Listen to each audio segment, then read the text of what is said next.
इक्ष्वाकु वंश में एक राजा हुए। सत्यव्रत जी के बेटे प्रभु राम के पूर्वज। उनकी सत्यवादिता की कहानियाँ हमने बहुत सुनी हैं, लेकिन देश की आज़ादी के बाद हमें भी एक राजा, एक प्रधानमंत्री के रूप में मिला था जिसकी सत्यवादिता राजा हरिश्चंद्र से किसी भी मायने में कम नहीं थी। आज उनके जन्म दिवस पर देश की भावी पीढ़ी को एक नैतिक शिक्षा देते हैं और देश के नेताओं को एक संदेश देते हैं कि राजनीति कैसी होनी चाहिए और राजा कैसा होना चाहिए। 2 अक्टूबर, यह दिन जहन में आते ही युग पुरुष महात्मा गांधी का चेहरा हम सब की आंखों के आगे घूम जाता है। किंतु 2 अक्टूबर को एक ऐसे युग पुरुष का भी जन्म हुआ था जो कि राजा हरिश्चंद्र से किसी भी मायने में कम नहीं था। राजा हरिश्चंद्र की सत्यवादिता भी कहीं ना कहीं मिथ्या हो सकती है, किंतु इस युग पुरुष की नहीं। एक अध्यापक शारदा प्रसाद और एक संत स्वभाव स्त्री राम दुलारी की कोख से उत्तर प्रदेश के वाराणसी के पास मुगलसराय में 1904 को इनका जन्म हुआ था। वे भारत के गृह मंत्री थे, home minister, but he was without personal home. जी हाँ, 1961 से लेकर 1963 तक वह हमारे गृह मंत्री थे, लेकिन वह दुनिया का इकलौता ऐसा गृह मंत्री होगा जिसके पास रहने के लिए खुद का घर तक नहीं था। वह इलाहाबाद में किराए के मकान में रहते थे, अपनी पत्नी ललिता और अपने 6 बच्चों के साथ, जिनमें 4 बेटे थे और 2 बेटियां। पंडित जी की मृत्यु के बाद छोटे कद का ये विराट पुरुष 9 जून 1964 को देश का दूसरा प्रधानमंत्री बना। लेकिन इनकी सादगी, भोलापन और ईमानदारी, भाई क्या कहने। जब हर महीने इन्हें वेतन मिलता तो पता है ये क्या कहते थे? सर, क्या हम अंदर आ सकते हैं? आओ आओ, हाँ हाँ, क्यों नहीं। सर, आपका वेतन। अरे वाह, आज तो बड़ी खुशी का दिन है कि नहीं? हाँ सर, हाँ। तो फिर बताओ आज क्या किया जाए? सर, आप ही बताओ क्या किया जाए। तो आज एक गर्म है तो गन्ने का रस पिया जाएगा। हाँ सर, हाँ। राजा हो तो ऐसा हो जो सब समझे समान। दोस्तों, जब कोई फकीर किसी देश का राजा बनता है तो प्रजा के अमीर होने की संभावनाएं प्रबल होती हैं। कुछ ऐसा ही था हमारा ये छोटे से कद का फकीर। ललिता, ओ ललिता, भैया क्या उदयपुर कर रहे हो हमारे कुत्ते से? अजी नहीं जी, अब इस कुर्ते में उदयपुर करने की संभावना ही नहीं बची।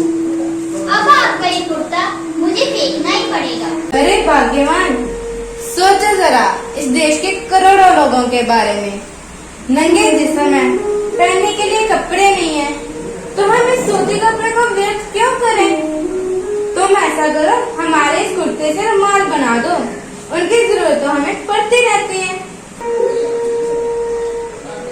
जो आज्ञा स्वामी, आपके मार्ग प्रकाश से बड़े होते हैं।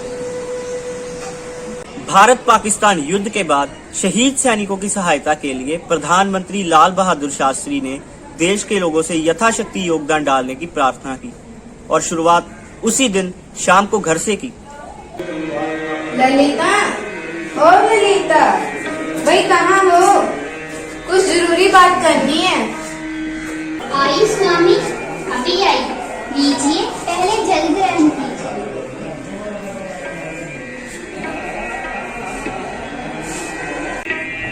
सुनो ललिता, अपने घर का कुल खर्च कितना आता है? स्वामी, दूध, फल, सब्जियां, अनाज और अतिरिक्त खर्च मिलाकर कुल 300 रुपए बनते हैं। लेकिन आज आप ऐसा क्यों पूछ रहे हैं? सुनो ललिता, आज मैंने देश की जनता से युद्ध में शहीद हुए सैनिकों के लिए यथाशक्ति योगदान देने की अपील की है और हम चाहते हैं कि हमारा घर इसमें सबसे पहले योगदान दे। आज्ञा करें नाथ, कितना खर्च कम करें? कोशिश करो कि 300 में से 275 खर्चों और 25 पेड़ सहायता कोष में डाले जाएं। मेरे नाथ की सोच हो और मैं उस पे पुष्प न चलाऊं, ये कैसे हो सकता है? मैं आपके खर्चे कम करके 25 नहीं बल्कि 50 रुपए बचाकर सहायता कोष में डाला करूंगी। सच में में तुम मेरी शक्ति हो ललिता, मुझे तुम पर गर्व है। 6 बच्चे थे शास्त्री जी के, 4 बेटे और 2 बेटियां। क्या अपने बच्चे के स्कूल में बच्चे के बारे में जानने के लिए एक प्रधानमंत्री को जाना चाहिए या एक पिता को? आइए देखें।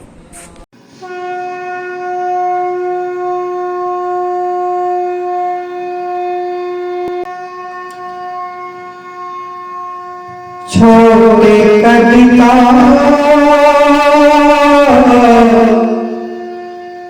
विराट पुरुष।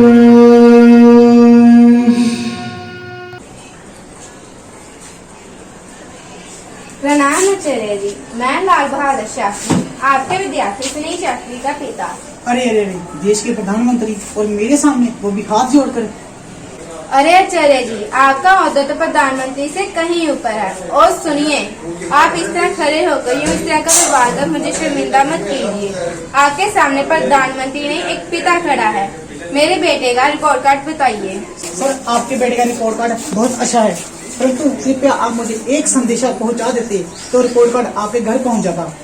सुनो अध्यापक महोदय, एक बात ध्यान में बिठाइए कि अध्यापक का सम्मान सबसे ऊंचा होता है और हर पिता का कर्तव्य है कि वह चाहे किसी भी पद के ऊपर कार्य कर रहा हो, उसे अपने बच्चों के गुरु के पास उसके उज्जवल भविष्य के लिए जरूर जाना चाहिए। प्रणाम। राजा हो या माली हो, गुरु से बड़ा न कोई। दोस्तों, शास्त्री जी प्रधानमंत्री कार्यालय की गाड़ी का प्रयोग सिर्फ दफ्तर आने जाने और कुछ सरकारी कार्यों के लिए ही करते थे और एक बार उनकी गाड़ी का प्रयोग कुछ इस प्रकार हुआ।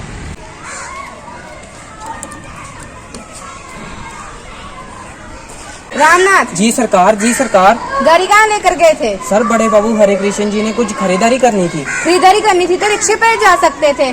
सरकारी कार्यालय की गाड़ी का प्रयोग क्यों किया गया? साहब, ज्यादा दूर नहीं गए थे, गाड़ी यहीं कनॉट प्लेस तक गई थी।